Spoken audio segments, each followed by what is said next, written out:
well, a normal ordinary camera, because I just simply don't have time for that. Right?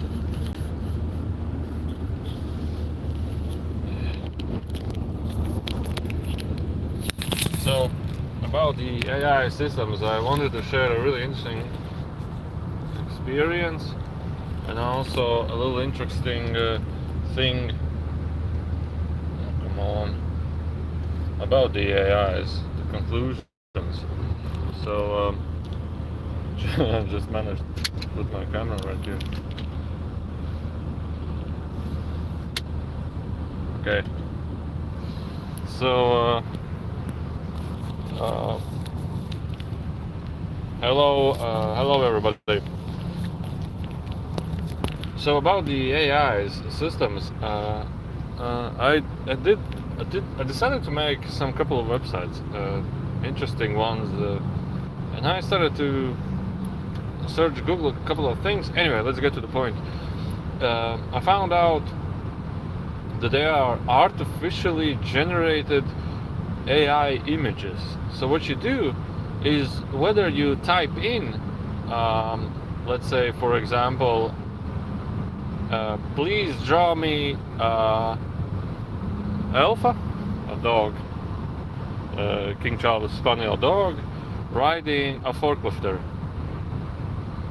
and the AI draws, let's say to speak, not a quality one, not like a super quality one, but a pretty good quality that from distance you will see that there is a dog riding a forklifter, and so on, a dog building a gazebo, a dog driving a car, a dog, and whatever.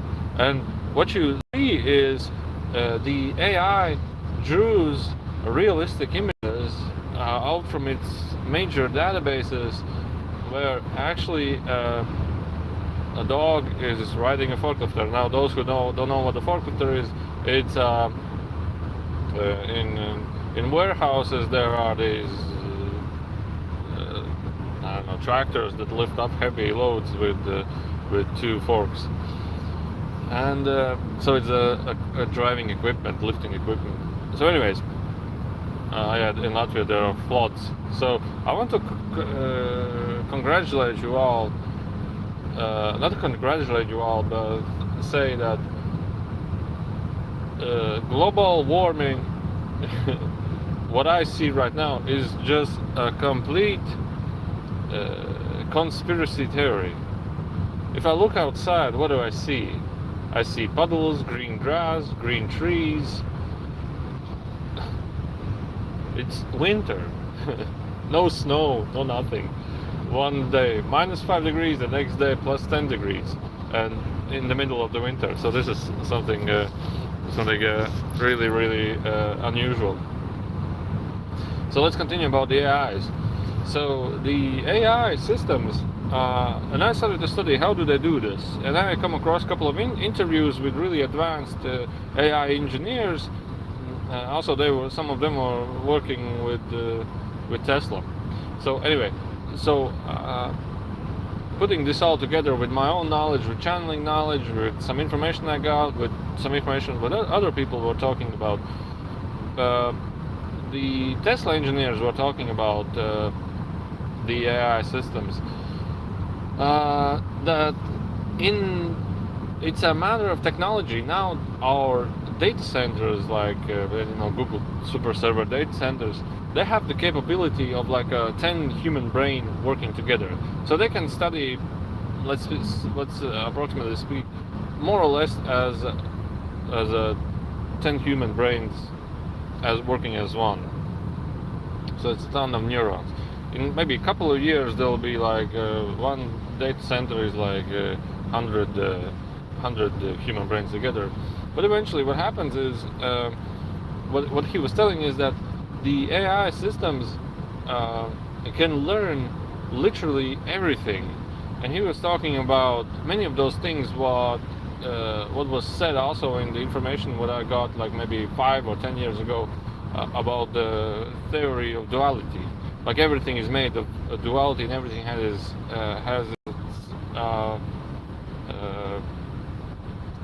opposite side. So he was basically telling the ideas. What I liked was that people tend to think that AI could be something really negative and they should be afraid of AI, which is basically from one point also true. But from the duality perspective, it can also lead to many, many good things. And he was telling that basically in 5 or 10 years, AI will be doing most of the human work.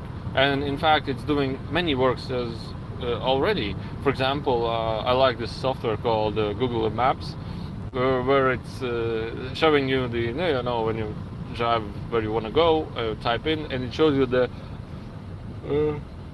shortest road there. So you can go and it tells you to turn left or right. But anyways, the thing is that program is not accurate. Sometimes you type, give me the shortest road from, let's say, from my city to a town, maybe 100 kilometers away, then it gives you an hour, for example, or 2 hours. But if you, and it doesn't show you the shortest ways, but you definitely know that by driving this road right here, you will end up being much faster to your destination there where you want to go. And as soon as you add a stop, the AI systems recalculate your distance, and voila, you'll be there 10 minutes faster. So the problem with AI, first of all, the AI is already doing many work we don't need to do anymore. For example, you don't need to open your map and think how you can get there. So you just type in and it shows you directions. But the thing is that the AI systems need to do a lot of work thinking prior when they show you the closest roads, shortest roads to your destination. So they give you like a brief 3 examples, not learning in detail, because if you need to learn like 1 million requests a day in detail, they will consume lot more computer space. And also what I was thinking also from the terms of duality, all those things, what the AI will do for humanity will be just energy taken and controlled from solar, from wind, and from hydrogen power plants. So basically, those things would not need to be done by human. Those things would be done by energy usage. So basically, human itself will just save energy, and those computers will do the jobs for us. So basically, eventually, what it means, energy prices, energy consumption, electricity consumption will go massively up and up and up in long term. The more AIs will do the work for us, the more electricity it will consume. Well, I don't know how much the super data centers consume energy, I don't know, but it's megawatts. And those megawatts are basically saved human time and energy that they spend to basically look on their maps and finding the routes to the destinations, etc. So by having the balance of the universe is that energy will be spent nonetheless somehow. But the difference is humans will not be spending that energy. Humans will be spending energy to develop those AI systems. So basically, mass of humans will not need to spend any more energy on the things they needed to do prior. For example, driving art, driving images, driving cars, and etc. Those things will be done by AI systems. And now the interesting thing also about DNA structure and how the AI draws the images. Now this was a really interesting point of view, which got my attention and put me to a lot of interest. So as for channeling, I remember that the beings were talking about DNA structure. So it's basically, in short, it's basically some small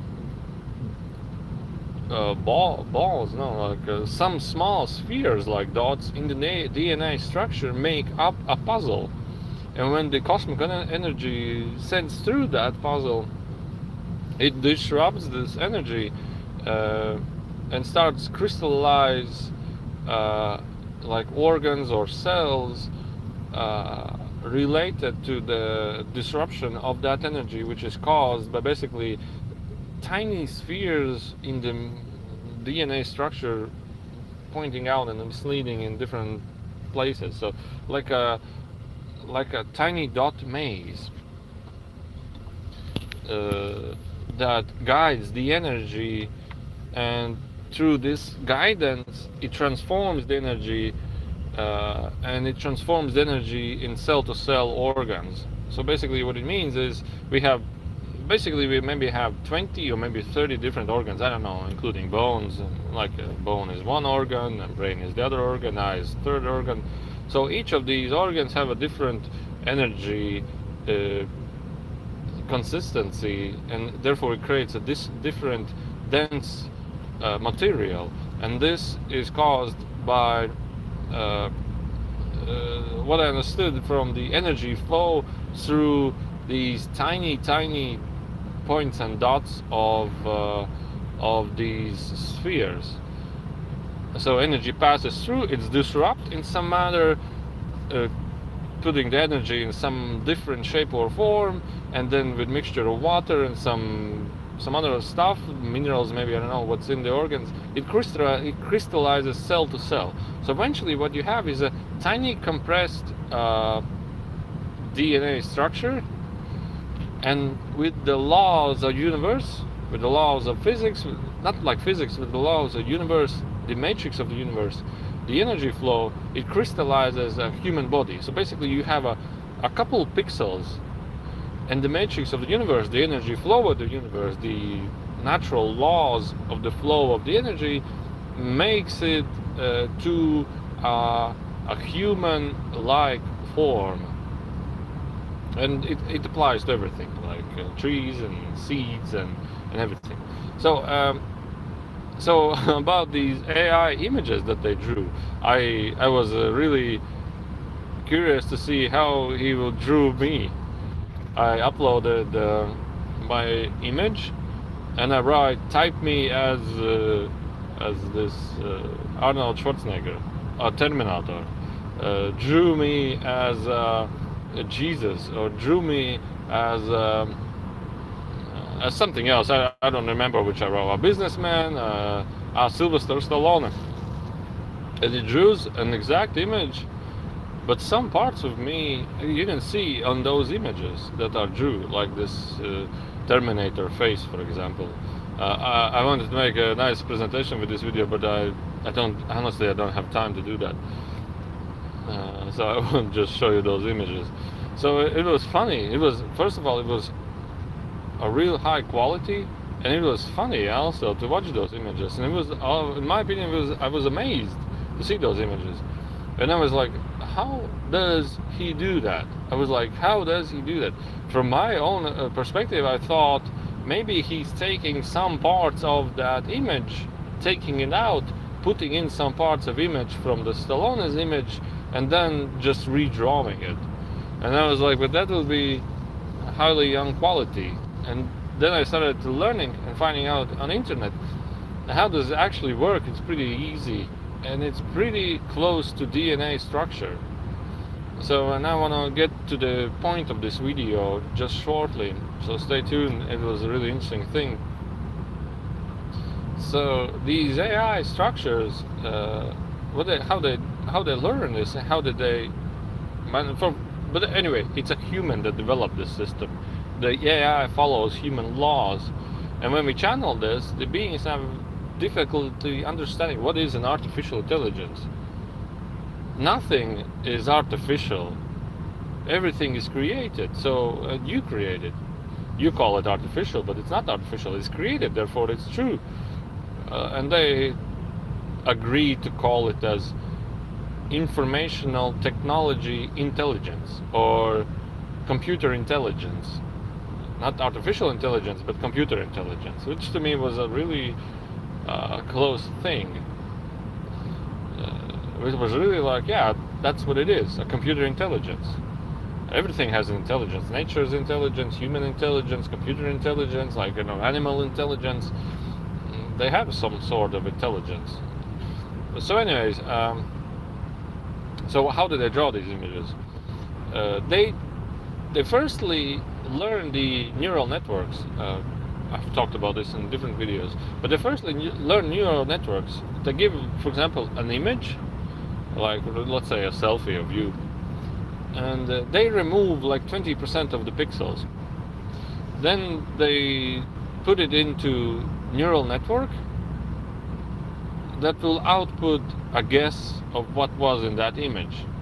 And so, for example, if you take out 50% of the pixels you have, you would say, yeah, I could understand that this is you, but it's really fogged out, and I cannot draw an exact line of you. I can only draw approximate lines of you, like your face, your maybe surroundings, and etc. So there is another AI that takes those images that for example, your image was, let's say, 50% pixels removed and replaced by empty pixels. So you have like a puzzle. Then it's given into AI that learns and outputs an image with full pixels, like a guess of what that could be. And then there is a different AI that just compares the original your image with the output, and it tells how precise you were. So can you do it better? Can you do the image translation better? And for example, it redraws like let's say a 10% error. Okay, let's accept this. And this is a way of adjusting and fine-tuning the AI system. But eventually what happens is, when it gets to a certain quality that translates to the original, it's pretty good, right? So take and do it a million times with each 100 million plus images that we have right now.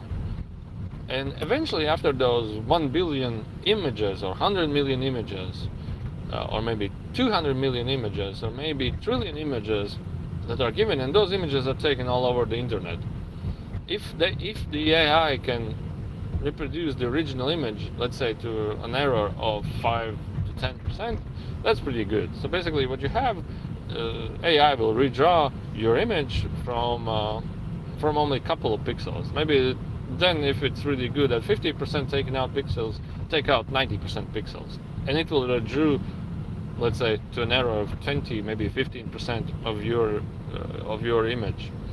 So to me it sounds interesting. So how do they put two images together?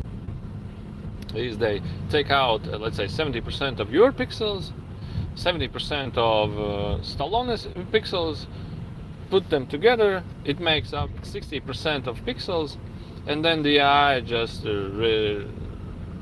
redraws with a guess what this image is, with 10% of mistake, or maybe 5% mistake.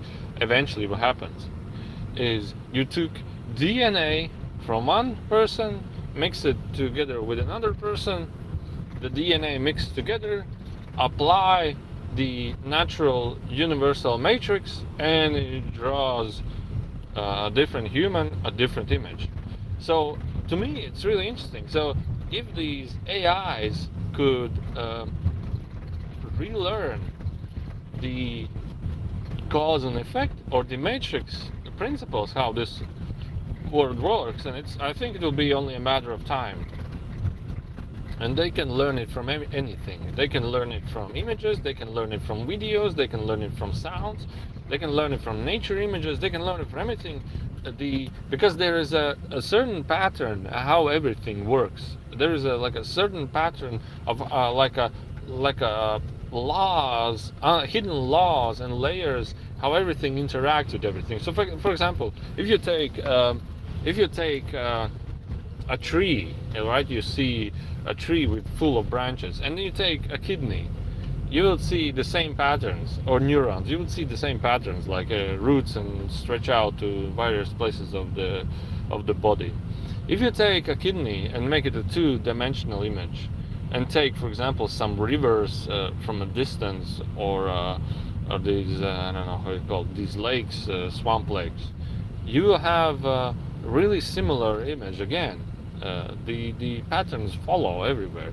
For example, you take how we drive with cars right now, right? You take like a 3D camera from a city top scale and take only the roads. You would see the cars on roads only. You would see that there are cars passing each other, cars driving left or right, And if you take the same image from blood vessels, how they are driving, and they're doing exactly the same, and even some vessels start stopping other vessels, blood vessels, start fighting each other, start warring with each other. It's the same. Patterns follow all over the place, and this is the way of duality. This is the way of cause and effect. This is the way of universal balance. This is the way the life.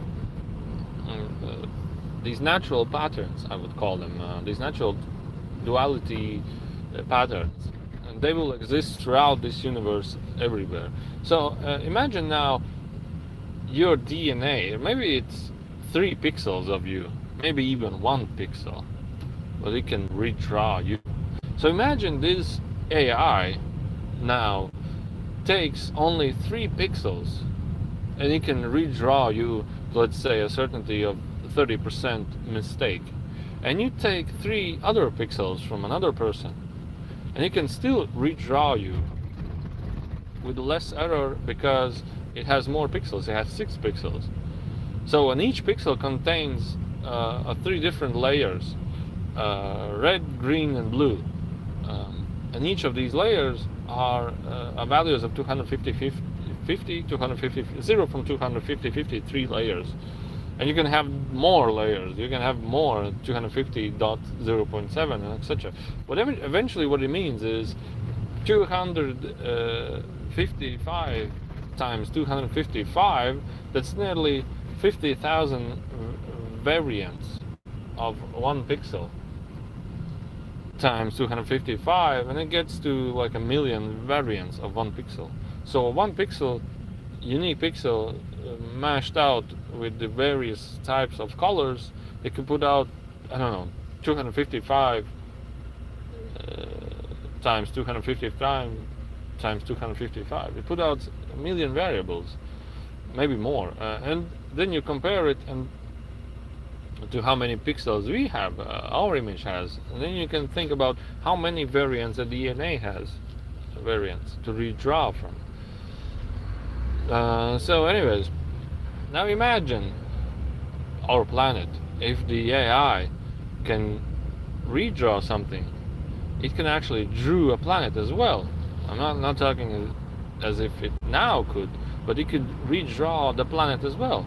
You just take a picture of 1 tree and give this AI, please draw me a planet, and it will start drawing from that image outside the borders, left to the right, up and down, because it will already, from the images, will understand the hidden laws or the way of the matrix to a certain proximity, because it's how these things work. It's like, if there is branches like these, it definitely is image like this, and just continue drawing outside the border of the images until they can draw a fully 3D scale image. And maybe you can draw an entire planet from scratch that to our eyes and to our perspectives would be highly, let's say, usable planet, and etc. So what it means is the universe itself doesn't need to have occupied space. It just needs an image to draw from. It just needs the DNA to draw from, and the natural ways of life will just draw the entire planet.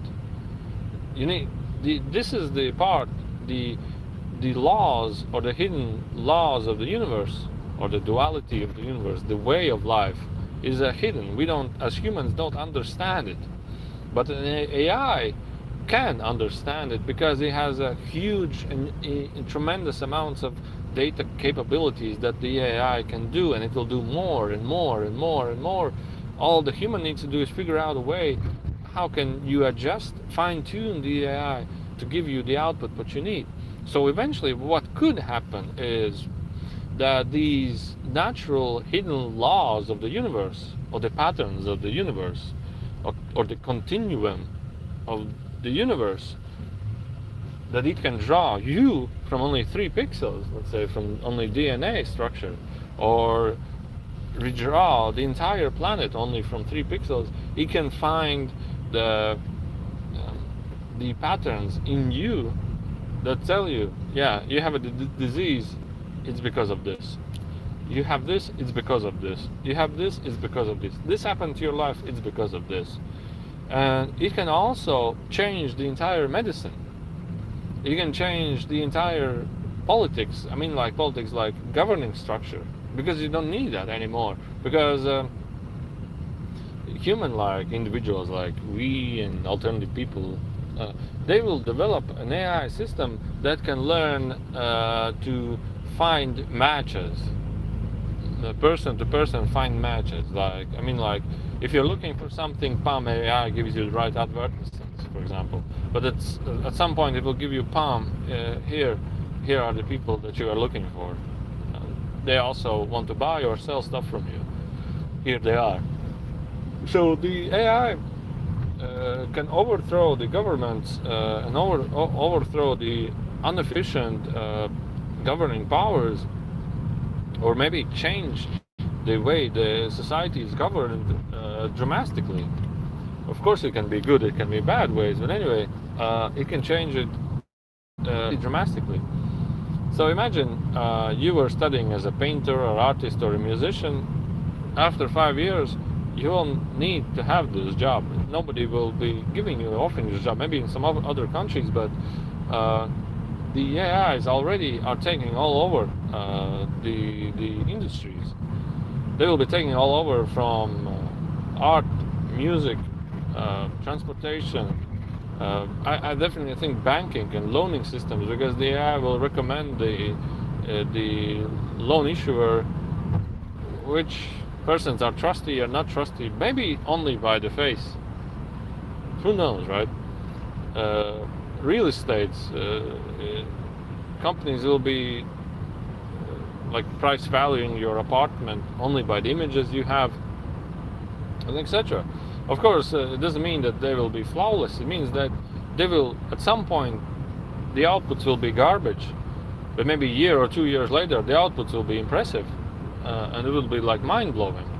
I think movies will be made by AIs. Just draw what you need. The AI will draw it, and everything will look realistic. I believe even these virtual realities. Nowadays we need to draw a map where the player plays, let's say a city or everything. I think at some point you would not even need to draw a map. You just type in what do you want. It's Earth-like planet, it's Mars-like planet, it's whatever planet is. It's how many waters are there, how many buildings are there, and the AI will just draw it, or it will take a satellite image from the Earth, and the AI will just, oh yeah, I know there are trees, there are buildings, there are roads, and the AI will just redraw a three-dimensional scale of those images, of those planets or cities, whatever. So I think these will be really impressive next 5 to 10 years. Really impressive, like amazingly impressive for me, for example. What else I wanted to share about this video?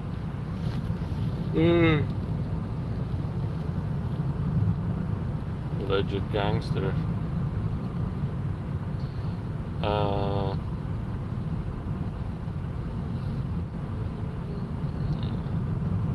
Yeah, anyway, I think that was from the most part. I think that was that was what I wanted to share from the most part. But another thing, for example, is also from the Tesla engineer, this AI engineer. What he said is that an AI also can build houses, like 3D structures.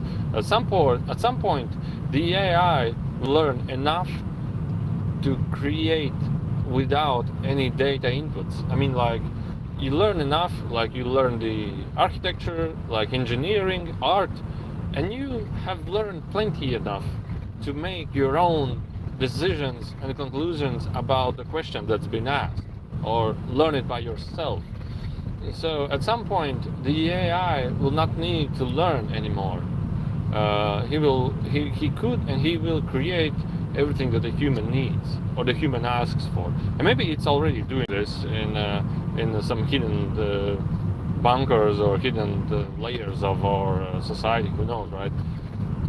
But it will be just a tremendous amount of power at some point, and a tremendous amount of actually wealth and ecology and technology that they can give. It just can give you for humanity can give like an exponential growth of technology and wealth what it's needed. This could be something really changing. I believe in the next years. I think it will happen too fast. I think it's already happening too fast. Like I talked this with one of my friends who is a really advanced programmer, and he in a university in different country in Norway, and he said that this is something which you need to really think a lot now, because an AI can pass a university doctor exam with 10 out of 10. And he said this exam is something that not an ordinary person on the street nor students can do. Maybe a student can get 5 out of 10 like this mark, and an AI can give 10 out of 10 in this exam. So this is something you need to really consider worrying about. So the overall education system will definitely change, and by now it's already needed to be changed. Okay, in the ending of this video I will tell another thing about the educational system. So I don't know how in different countries and places, but normally about the education system, normally the AI, how it learns nowadays, or maybe in some fields, how it learns. For example, a game. The AI is given a player, like I don't know, let's say a snake, this two-dimensional snake game, and the AI, the goal for the AI is to survive as long as possible. So these goals of learning are also human defined. So the point of the AI is to stay as live as possible, and the AI doesn't, nor it understands, nor it sees the actual world as we humans see it, but he has like 4 buttons: up, left, down, up, left, right, down, to guide this snake. So eventually what happens, the AI tries nearly all possible combinations as it can to solve the puzzle, to solve the game, to play the game. So it can do like millions and 100 millions of variants of learning until it discovers how to practically best way to solve this game. And there were also funny documents written, what I watched online, is that in different games like 3D games, the AI by doing this also discovered weak spots of the game. Like if you go there and jump, you jump outside of the map, and therefore you become highly unlimited. You can see everything. And so the AI can also find out, it tries everything, and can find out by self-learning many things in even solving difficult things. As for opposingly to humans in our schools, what they have, there is only one right answer. And how it normally happens is like Peter. What happened in year 1977 in Rome's Imperia? And he's like, I don't know, a man was probably at some point drinking water at that time. No, you're wrong. There was some kind of Emperor Goblin III which took over the Imperia and become the world's most famous whatever it is. I don't know. Who knows what happened in those years. But you're wrong. And it takes off the ability for Peter, for example, to self-learn and self-study, because it's the right answer. So what happened? This. No, you're wrong. This happened. Anybody else has some questions? And so this is how normal educational systems evaluate a person or a human or a child, is through wrong and right answers. So imagine we have like a mathematical question, and there is only one right answer. okay, you need to think, you need to calculate, but basically what happens is you're narrow to only thinking about and memorizing the right answer. That's it. So opposingly to AI, you give him like a book and a pencil, and can you make something out of it? The goal is to create uh, a nice answer. And the AI will take a book, start redrawing it, start throwing it at the wall, start eating it. He will try everything and anything that's possible in this environment until he matches out the desired answer.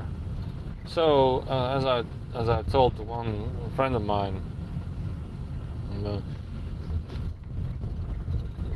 the world is without rules, and the AI can find the boundaries of this world. But when we are talking about, sorry, the light dropped down my idea. But when we are talking about, completely forgot. It's just so funny. So yeah, so the world is without rules and boundaries, and the AI can find those boundaries, or even those boundaries we have not yet come across to, because we have not tried to learn in a variety of different ways, or using things in unimaginable ways. So the AI in overall will just expand our vision, or just expand our consciousness or perspective or point of views of life. So what will happen is, not what will happen, but the point is that also you can play hockey and you can also score a goal from the center. You don't need to be in the right correct spot, and you can also score a goal from the behind of the net. So the AI it just will give you much more open-minded and more open variance to the life itself, and maybe rediscover things that we have never understood before, because we never thought differently, that we can think differently. And also these education systems, they are really narrowed your perspective of life, really narrows, and puts you out to thinking of wrong and right, puts you thinking that this is how it is and no way around. So opposingly to AI, for it to become good, it needs to try anything and everything that is possible. So in other words, for you to actually start achieving and doing something, you need to do anything and everything that's possible, and from it you only learn. Now, a different point of view would be if you start asking questions to a high-tech specialist. Is this wrong or right? But it comes from you, right? Anyway, so see you guys on a different video. I have to go.